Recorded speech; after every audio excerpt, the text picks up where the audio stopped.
Hey everybody, it's Tim Francis, also known as Leonard Meltzner. And I feel tall right now on these cushions. And you're watching episode 196 of the Adventures in Odyssey Oddcast. What are we talking about today, Victoria? We're going to talk about the OAC episodes for... July? 4 and 5? 4 and 5, I think? Oh. Or is it 6 and 7? No, I think it's 6 and 7. So yeah, I think it's June and July. Yes, June and July. Okay. June and July, which is planes, trains, and automobiles, or whatever. Cars, trains, and motorcycles. I have an easier time remembering the movie title than the episode title. It's based off of a movie title. And millstones, whatever. Nope. Millstones, but it looks like milestones. Yes. I don't have much to say about either episode. So I don't think this will take long. And there, we've hit our obligatory time to say that in every video. Mm-hmm. Okay, so episode 891, Cars, Trains, and Motorcycles, written by Marshall Younger. What happens? You do summary. Nope. Oh, okay. So in this episode, Penny is doing like an art exhibit. I don't remember where it's Chicago. happening. Okay, that's what I wanted to say. And Wooten, Whit, and Connie and Eugene want to go watch it.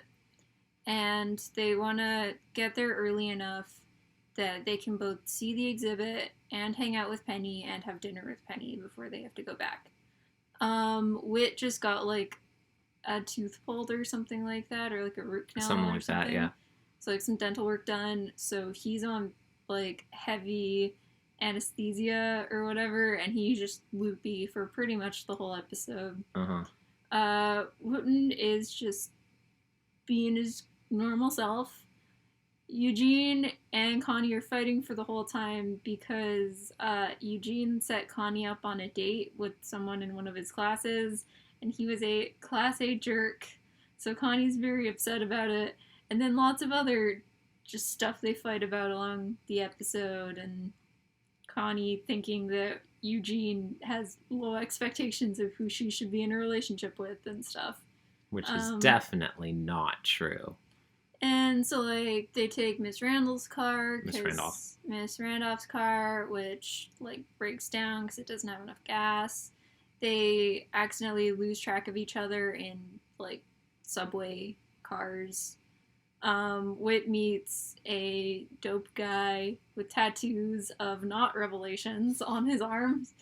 And and Connie and Eugene are told that by like a stranger that one of them is definitely not on the level of the other person romantically or like attractiveness wise, and then they get in a fight because the person leaves the car before they says like who's on a higher level than the other person, which is hilarious. And then Wooten like tells jokes and befriends everyone in his car and sings Camptown Races with him, which was great because it's been a very long time since we've gotten Camptown Races from Wooten.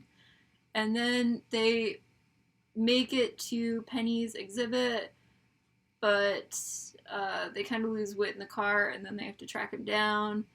And then I don't really remember what happened with the motorcycle. I think they have to use like the guy's motorcycle that Whit befriended in order to get there. Yeah. And then they can't get into the exhibit, so they just kind of watch from the window. Yeah. Bruce lifts everyone up to the window. Yeah, because he's very strong. I thought he was going to be like, oh, I'm like one of the senior patrons of this art gallery, or I own the art gallery. I don't know, it's very like, I really like this episode. I really like Bruce. He was like the highlight of it for me. And Penny's very touched that they came to see her. Whit gets his senses back and makes a new friend. Wooten's just happy that he got to hang out with his wife and watch her gallery. And Eugene and Connie apologize to each other. And yeah, very like classic banter between Connie and Eugene in this episode. Dare I say, it sometimes felt like golden years, like before Eugene even became a Christian. There's just some stuff that I was surprised they like defaulted back to in this. Yeah, but, they commented on that in the album art process details of like how trying to find the balance in Connie Eugene banter to make it feel like the old days, but not make it feel like regressive for their characters. It's been too long since they've had a good Connie and Eugene episode, so now they just don't know how to do it anymore. Like, definitely the best part for me was just everything with Bruce, because he was a delight, and seeing Whit be high.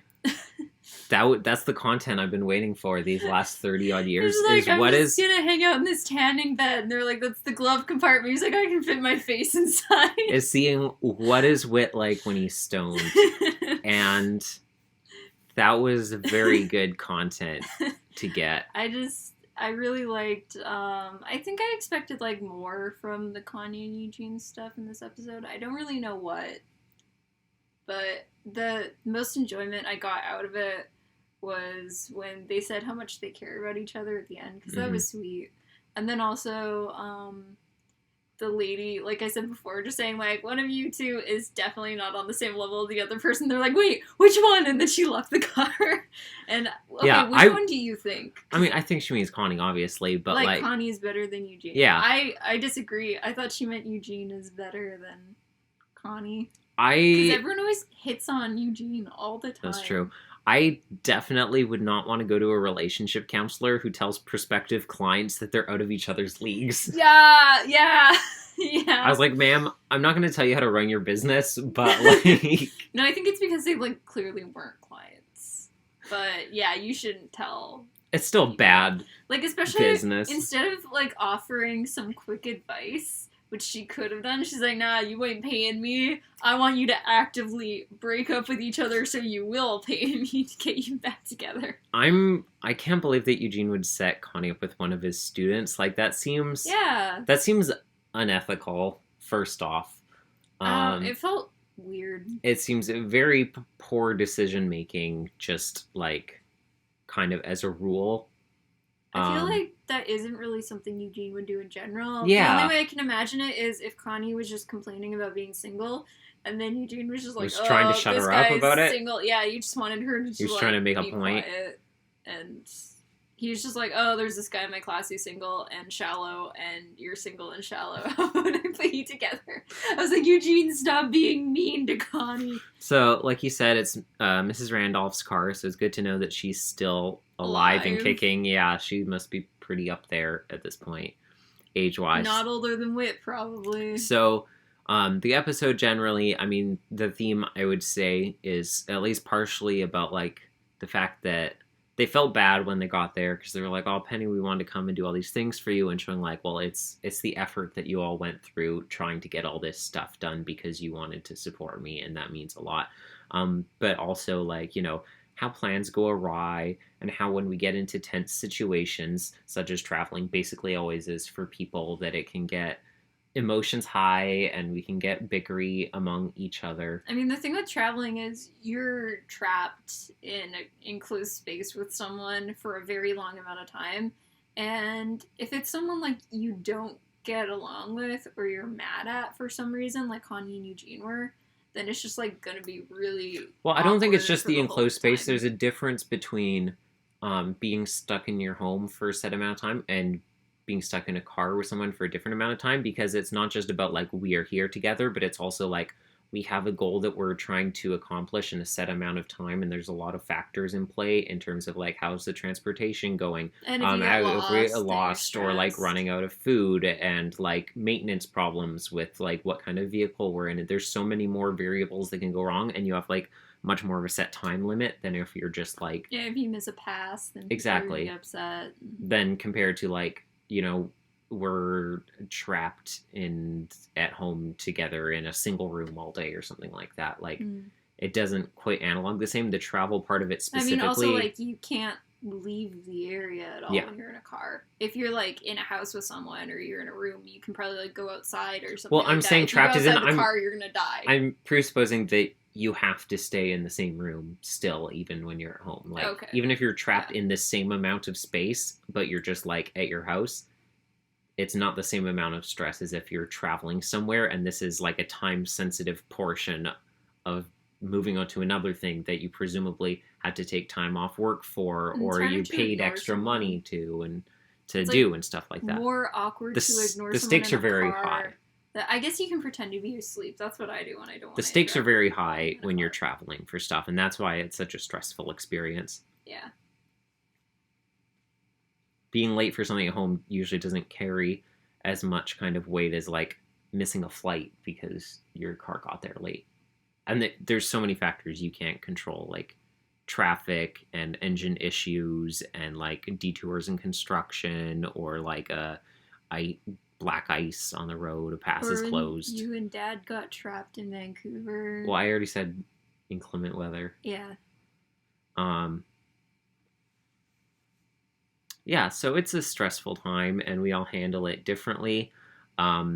And sometimes you do it while you're high, and that's the moral of this episode. That's not the moral of this episode. So yeah, Whit is a very friendly and preachy. Your favorite part of the episode? Yeah. So yeah, he meets Bruce, and he was like, "Your tattoo isn't accurate," and he was like, "I presume it's supposed to be," and he goes on to extremely detail exactly what it should look like to depict the angel breaking the third seal in Revelations. Not even like. It's like the third angel that shows up in Revelations. That's what I just said. The angel that breaks the third seal in Revelations. Okay. I thought it's like weird that Whit immediately jumped to that and like so specific. He started like quoting the verse, and I was just like, "Bro, what?" Well, the seals are all different. I didn't. I've never read Revelation, so and then Bruce is like, "No, this is my ex-girlfriend's name, like Tabitha or something like that." Yeah, that's what it was. And then Whit is just kind of like, "Oh," in this kind of tone where it's just like, what have I been looking at?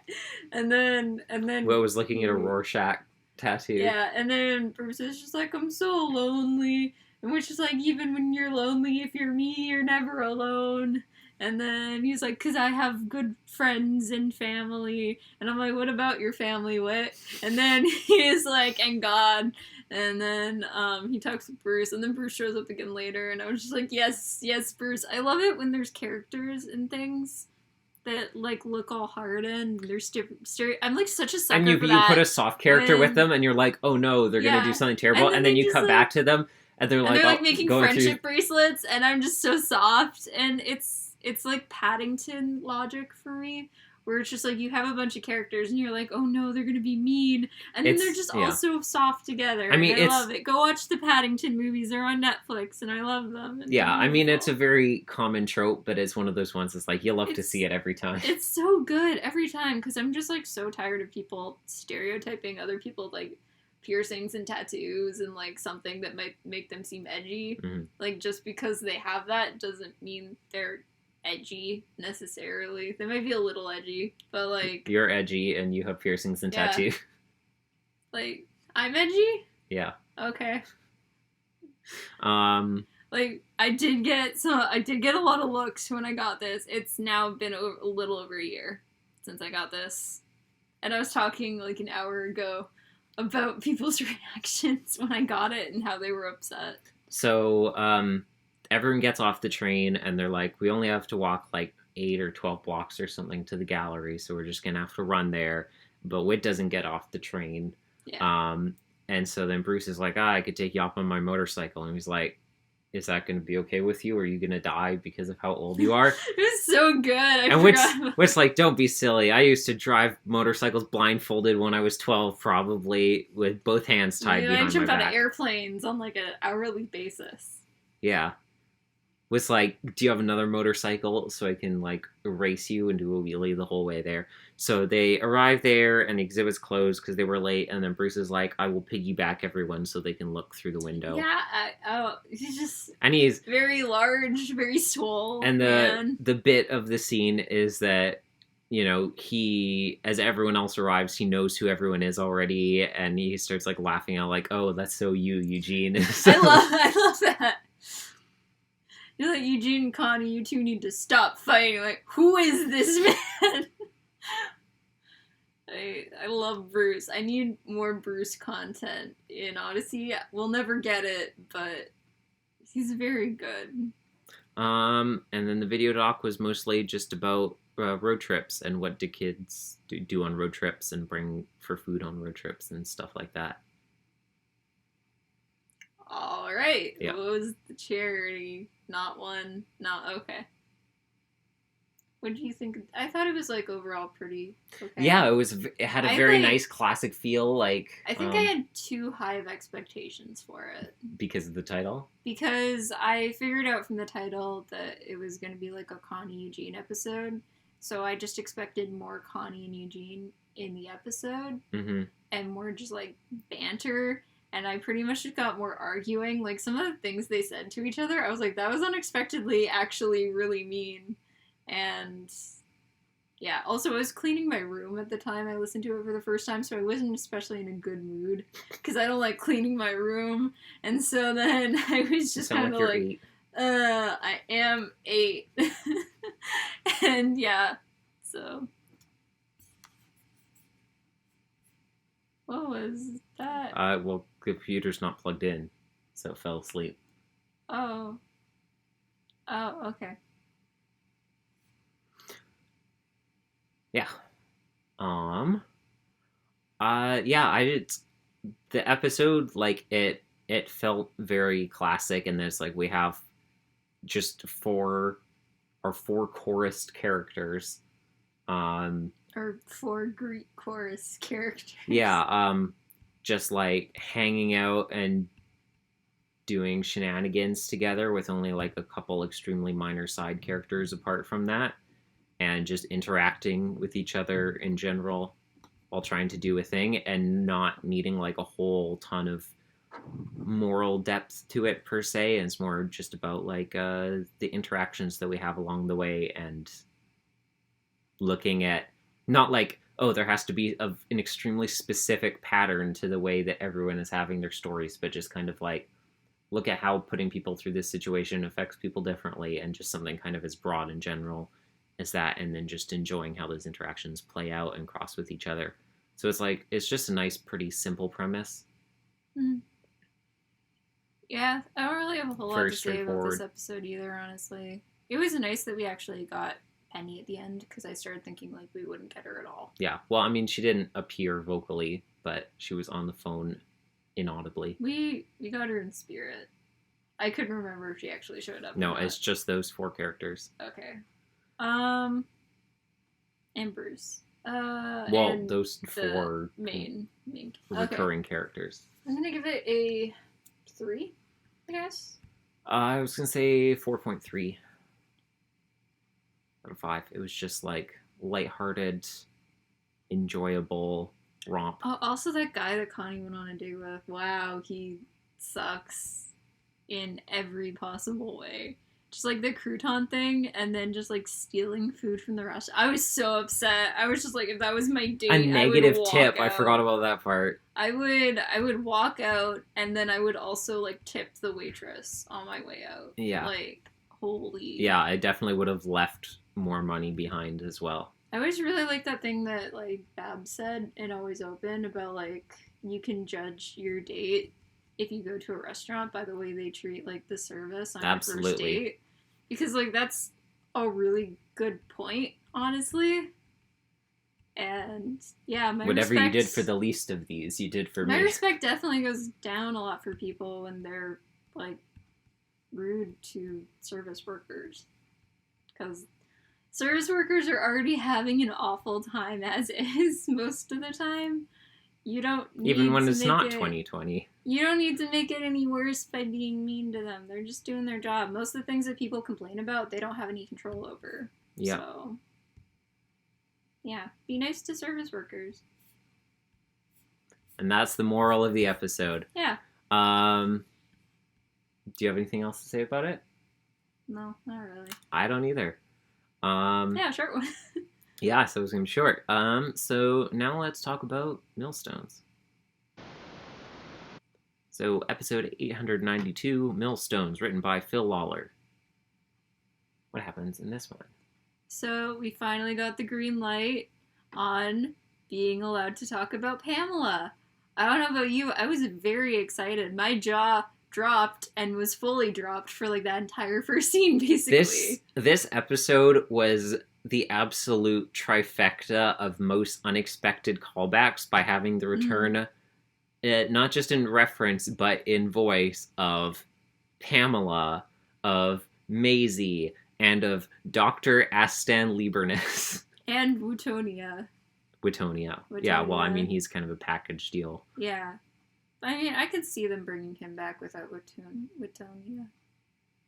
But, yeah, I actually had to check, because I was just like, wait, wasn't Wootonia last season? And it was. Yeah, and Maisie was January 2 years ago, so... Yeah.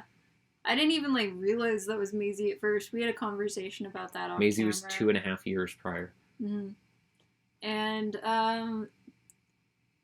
okay, so, this episode basically starts by kind of addressing, I think it was supposed to be, the wildfires that happened in California. Yes, earlier this year? Yes, I assume so. I was surprised, because this would have come out around the time that was happening, and Odyssey... Wait. Oh, they were later in the summer, weren't they?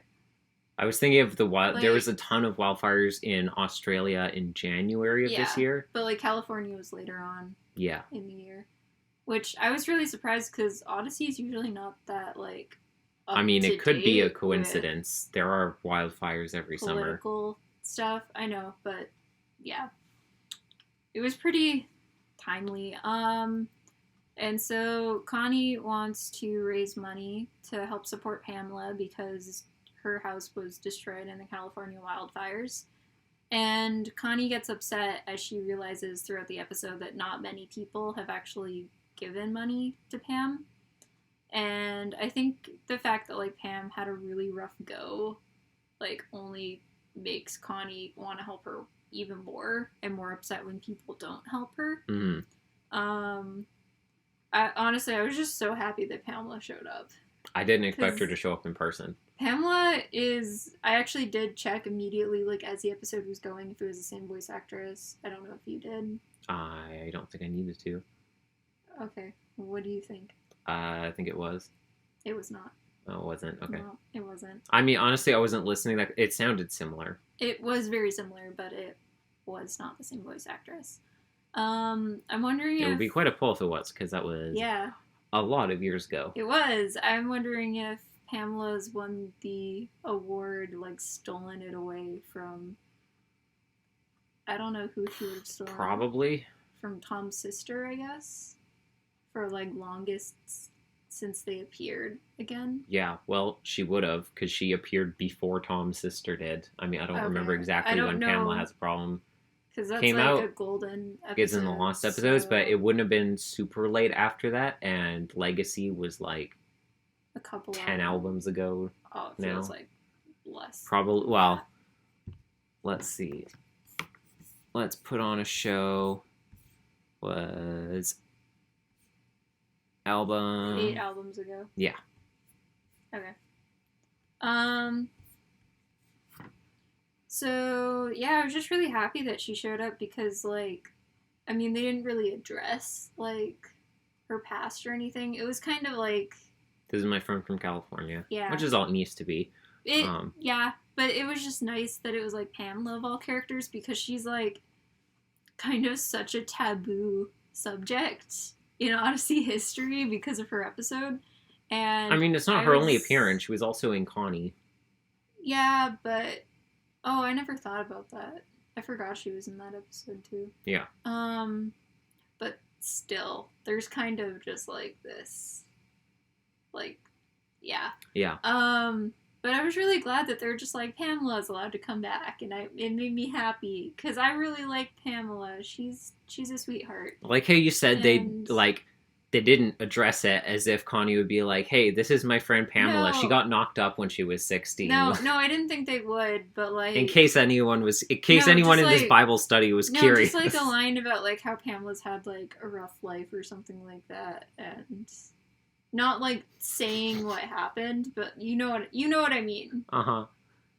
You know what I mean. I feel it would be weird for Connie to bring that up in any context. No, I just mean, if Connie, said it to Whit or something like that when she was just getting upset about the money. I don't know if I would say that one part of Pamela's life overall given everything else would constitute to be like, she's had a hard go of it in her life as a whole because of this one thing. No, I know, but you know what I mean. Yes. You know what I mean. But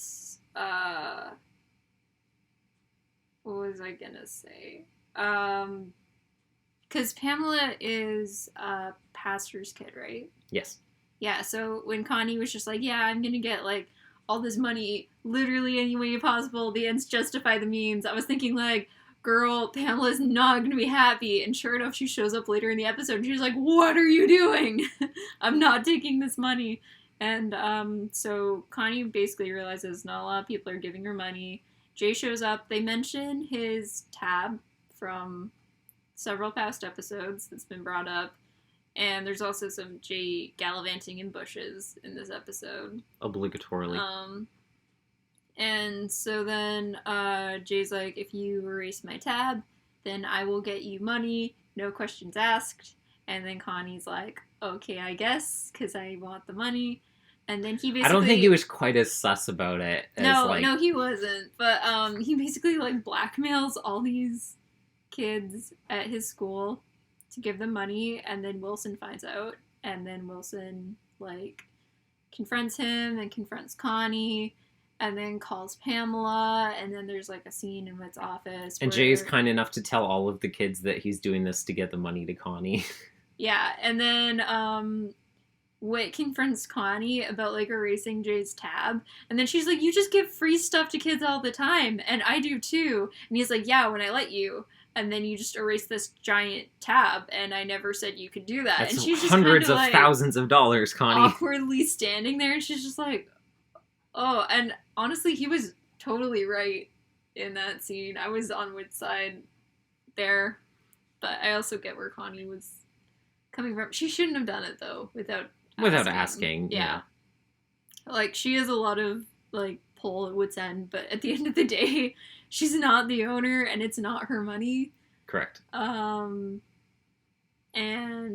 on the other side, you have Renee, who's trying to figure out how to improve the Wittonia program. It's also like Connie is forgiving a debt in order to get money back, when the easier transaction would be to just take the loss of that money and, like, you know, she's, like, creating a financial deficit in one place to get money in another area. Like, it kind of cancels itself out. Like, they could have just taken the loss on that money and put that money towards... I mean, that wouldn't be her money still, though. No, I know. I'm just saying, in her mind, where this was an okay thing to do, you could just take that financial deficit and put that towards Pamela anyways, because I assume what she forgave Jay for was probably less than what his tab was to forgive.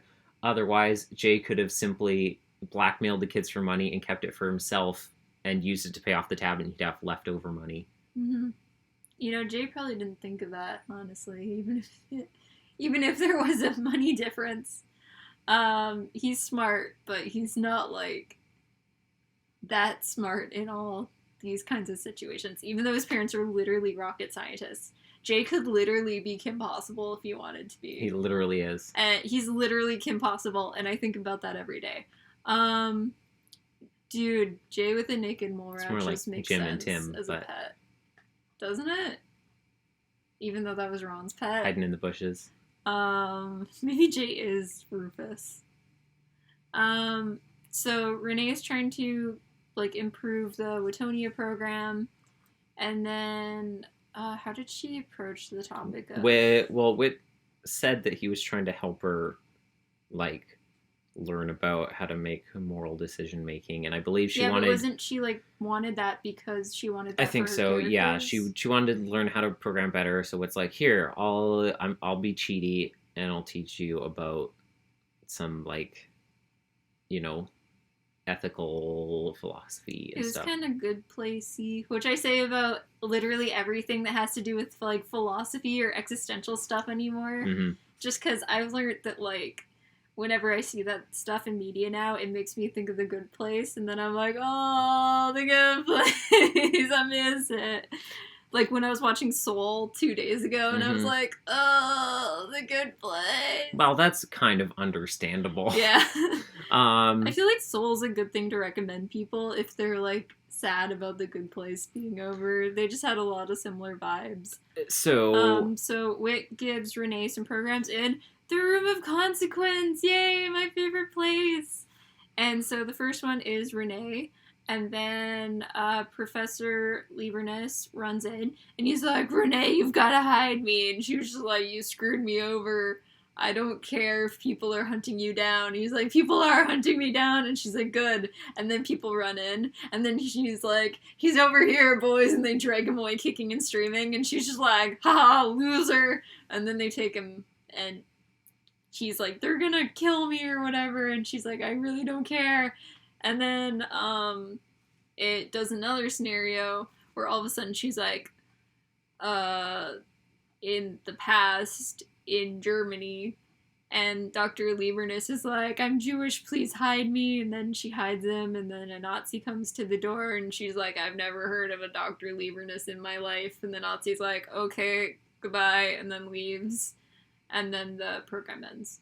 And then they talk about why Renee did what she did.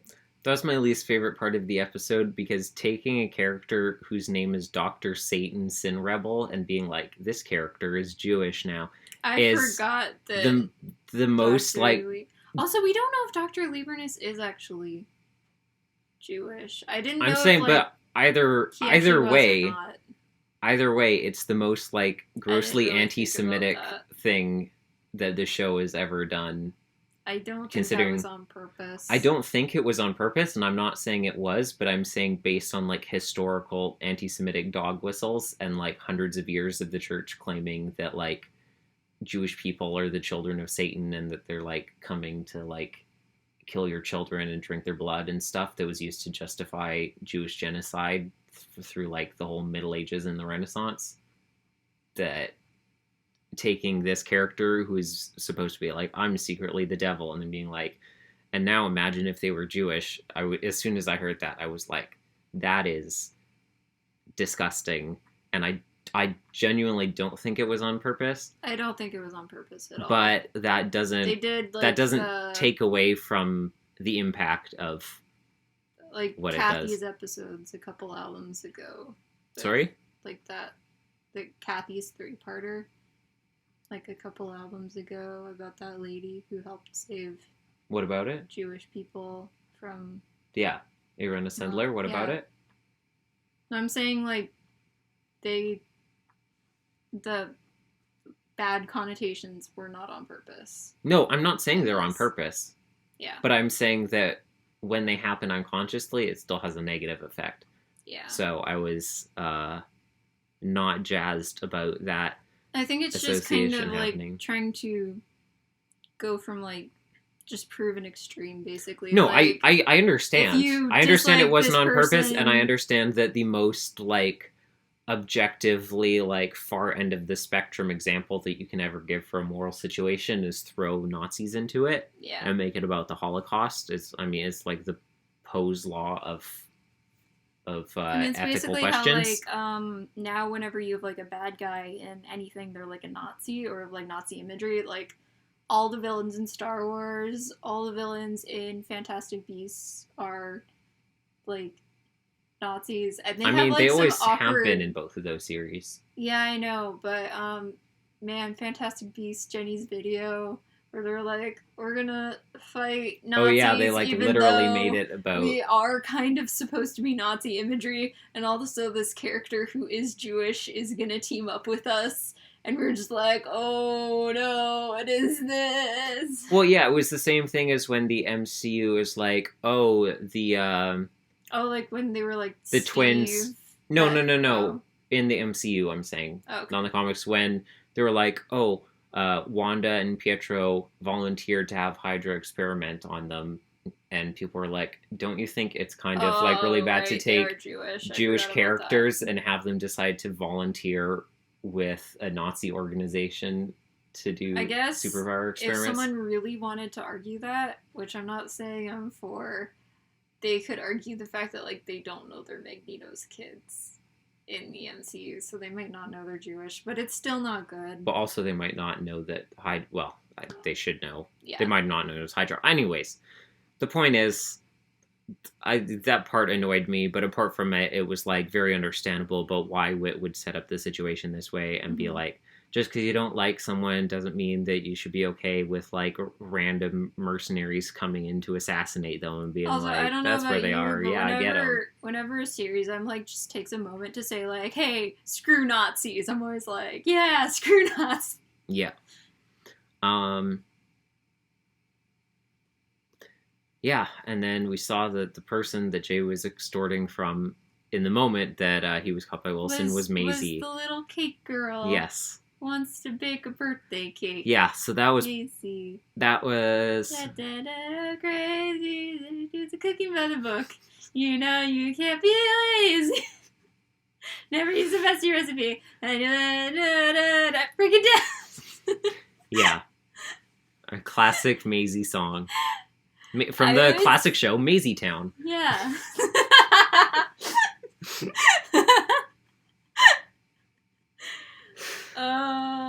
You didn't see that one coming. I didn't. I was worried, as I said it, and I set it up, I was worried you were going to jump to the punchline before me. So, yeah, that was the episode. So, obviously, based on the title, as we predicted, it wasn't quite as on the nose as I was expecting. Obviously, the verse comes back to, like we said before, if one of you should allow one of these children to sin, it would be better for you to have a millstone tied around your neck and drown in the sea. So Connie has like the very like on the nose definition of this, where she was, granted, she didn't know what Jay was doing, but she could have suspected that he was doing something untowards and was turning a blind eye towards it because she was like, it's all in the name of a good thing, so I don't care where the money comes from. Mm-hmm. Just do it. I kind of didn't like Jay very much in this episode. When he first appeared, I was just like, yay, Jay, no Zoe's here. No mention of Zoe. No Zoe content. Mm-hmm. Good, just Jay. And then he started being a little jerk, and I was just like, no, please, can I have one nice Jay episode where he does, like, good things, and it shows he actually cares about people, and... We will continue this conversation. That sounds like a spoiler. Later. Why would you tell me that? Why would you spoil something for me? So, anyway, Rude. what was I gonna say? I hope those kids got their money back. Yeah, Wilson said that he took the money and he was going to return it to the kids. Okay, that's good. And Pam was just like, I don't want your dirty crime money, Connie, and then... I don't want your dirty money. Go fetch. Because of the Jay stuff, there were some moments in this episode where I was kind of just like, I'm not having the best time. But then I found by the end of the episode, when Renee was about to go into the program again, and then Connie was just like, can I come with you? I was just like, heck yeah. And then the episode ended, and I was like, no, I wanted it to be longer. I don't want it, I think it would have been too drawn out if it was a two-parter, though. I like the way how it makes the point that someone who's, been a Christian learning all these lessons for as long as Connie, that it can happen sometimes that we get so into a specific mind track and like focused on this thing that we're trying to do that we lose sight of like the greater context about how we're doing it, and then we don't realize that we've like slipped off the track and like are doing something that's wrong because we followed like this gradual thing where like, yeah, I'm trying to do this good thing, oh, here's how I'll do it, and you're not seeing like the bigger picture of like, oh yeah, I'm telling Jay that he can get me money by whatever means necessary. That's probably not a good idea. And that even when Connie has a lot of experience with these kind of things, that sometimes that can sneak up on you, and sometimes you just like need a refresher. And I enjoyed that she wasn't immediately like, yeah, Whit, you're right, that we saw her actually like kick back and be like, no, I'm gonna take a stand, I'm gonna be indignant about this actually. And I was like, ooh, that's interesting. And then in the end, she decides to go into the program with Connie, Renee, who's got still a lot more upset about it than I thought she would. It was very much like Tom. I was impressed by it, yeah, because I was like, oh, I'm glad that she didn't just immediately like, be like, oh, okay, in submission, but she was like, no, I'm gonna fight this, and then I'm gonna go triple down on, and then I'm gonna think about it, and then humbled herself by being like, I'm gonna go into the adventure with Renee, who's learning about all this stuff, because it's not like I don't recognize what's happened now at this point, but also by going in and doing it with Renee, she's showing like humility of like, I was wrong, and I'm also showing Renee that like, hey, if you saw what I was doing, I'm acknowledging that was wrong, so don't follow what I was doing there. I'm admitting that I made a mistake with how I did just that. Imagine the so don't follow my example. Connie's just like, don't do what I did, Renee. And Renee's like, you extorted people for money. And she's just like, I did not know I was extorting people for money. Renee's like, how did you not know that was wrong? And just like, Renee, she's like, I didn't. I extorted someone to extort other people for money. Renee's like, yeah, that's still a bad thing. And she's like, shut up, Renee. How's my accent? That wasn't bad. Thank you. Yeah, Renee's lesson is like less on the nose about the verse. It's still in the general theme of like doing a wrong thing because you think it's a good thing in the end. Like, oh, I shouldn't have let people get after Dr. Liebernus, but he deserves it, so it's fine. Like, I guess in this case, the children that she's allowing to sin what about the children? Is the mercenaries who are gonna kill Dr. Liebernus, I guess. It isn't as directly a parallel, but I didn't really think about that. I'm fine with that. I'm fine that it isn't like a direct one-to-one comparison. Like, Connie has a pretty like on the nose translation of what's going on. Renee has a more general kind of ethical thing. No, she doesn't have a gray. She was confronted by Nazis. Yeah. But it's a more, like, general situation. It doesn't fit, like, a one-to-one, like, process of steps of the scenario she was presented with. But, yeah, I like it. And, like I said, I like especially that when Whit was like, Connie, you're wrong, she wasn't immediately like, oh, yeah, you're right. Okay, my bad. Like you would normally see. Connie's like, I've never been wrong in my life, ever. And I love me for that. And then she ran out. It was nice to see her, like, push back against that. She hasn't done that in a very long time. Exactly. It was like, I was impressed. It was like, it was exciting. Like, oh, character. Yeah, and I like that show of humility, because like I said, if Whit was concerned about Renee seeing Connie set that example, so by Connie going and humbling herself by joining Renee in the adventure, she's saying, like, I was wrong, and I'm admitting not only to Whit, but to Renee that I was wrong and that I made a mistake and that I'm, trying to correct the mistake that I made. Part of me wants to be like, the fact that Connie, basically in the next scene was just like, hey, yeah, I'm sorry, is unreal. But no, that's realistic for her character. Honestly, like, I would probably do the same thing if I were her. So, yeah. You're like, no talk, me angry, and then like an hour later, you're like, okay, I'm sorry. Exactly. Because you have to think about it for a minute to decide if you're sorry, and you don't want to think for a minute while you're in the middle of an argument, because if you decide that you're still right, then you won't want them to be like, but you just stood there having to figure out if you're right, so clearly you don't have moral resolve. You need to go out angry and then think about it and decide if you're going to come back and apologize or not. 2 nights ago, when I called you dumb while you were fighting Zalden, and then I came back 10 minutes later and I was like, I'm sorry. So I'm going to give the episode 3.9 out of 5. I'm going to give it a 4.5. I really liked it. I thought it was good. And documentary stuff. Bob he is stuck at home during quarantine, and he was like, we can't film together because it's COVID now. It's weird because it's like, it's from July, and I assume it was recorded earlier than that, obviously, but it makes it pretty clear. It's like, man, this quarantine thing, huh? Like, I bet you guys are also experiencing this here. That's like the McElroys when it started. They're like, so, hey guys. So most of the episode was looking at how recording is going and how it's working with doing remote recording for the episodes. That's a good thing to show. Yeah, Nathan confirms that many of the actors are recording from home because they have setups that are nearly at the same quality as a studio recording. Mm-hmm. Some of them are doing it in studio. They include an example clip that appears to be the album art scene from album 70 because it was Wooten and Connie talking on the radio and then Jason bursts in. So you heard it? Well, You heard the spoilers? I heard of like 30 seconds of a scene from that episode, which I will assume is the premiere based on Victoria's reaction. I'm not gonna say, because otherwise you'll get upset again. I will. And they talk about some of the technical difficulties that they ran into with the remote recordings, and that in the first session that they did, that they were 2 hours into a 4-hour booking. Did the file get corrupted? No. Or someone realized they weren't recording? They had a 4-hour booking. They were 2 hours into it, and then someone started having connection issues, and at that point they were only 4 pages done recording into a 32-page long day.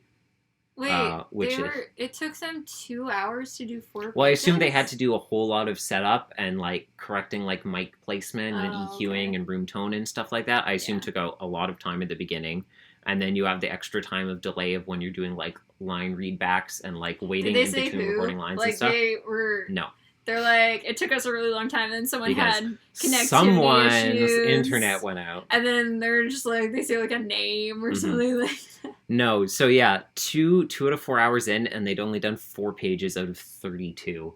And I was like, that is very bad. That is bad. They said they worked, and they prayed, and they got the tech stuff fixed, and then they managed to finish it in just a little bit over time for what they had booked, which is impressive. He said that there was an episode written by Marshall that's coming up that in the way that it's written, it has some like nods audibly in it and in the script as well to like not COVID necessarily, but like the fact that it's being recorded remotely and like the way in which it's being recorded as opposed to normally how they normally would do it. Which is probably the closest to direct acknowledgement of the pandemic that will happen in the show. And then Bob talks about ethical decision-making while he's digging up aspen roots in his backyard. And I assume his wife or someone is filming it. If they do, like, some kids' radio stuff, and then you can just be like, this person called in, and then if the mic quality is bad, then it just... Yeah, I don't know what exactly that means, but we'll find out when we get there. That's basically what they did with all the guests in album 50. Yes. Yeah. So, more Jared? Question mark? More Robin? More... Who else did we... In that album, we also got... calling in. Earl Bowen recorded his stuff over the phone, but it just sounded normal because it was supposed to be really like in person. Quality phone call. Yeah, he did it from Hawaii and it just sounds like normal. Just imagine like lying on the beach with a like little umbrella drinking, like, oh no, shakes. Yeah, doing all of a class reenactment from the beach. Just like when we filmed our 3rd episode of the Oddcast at Christina Lake. Except for the difference is his sound quality was good and ours was most definitely not. It was fun recording an episode at the beach. We theorized about... You talked about Bill. You made that joke about Bill on the beach. And we theorized about this character whose name was Jules, who was coming, and who everyone was assuming was going to turn out to be Connie's sister. Yeah, we talked about Shona for a bit, and the Get in the Show contest. Yeah. We did not predict that June was going to die. No.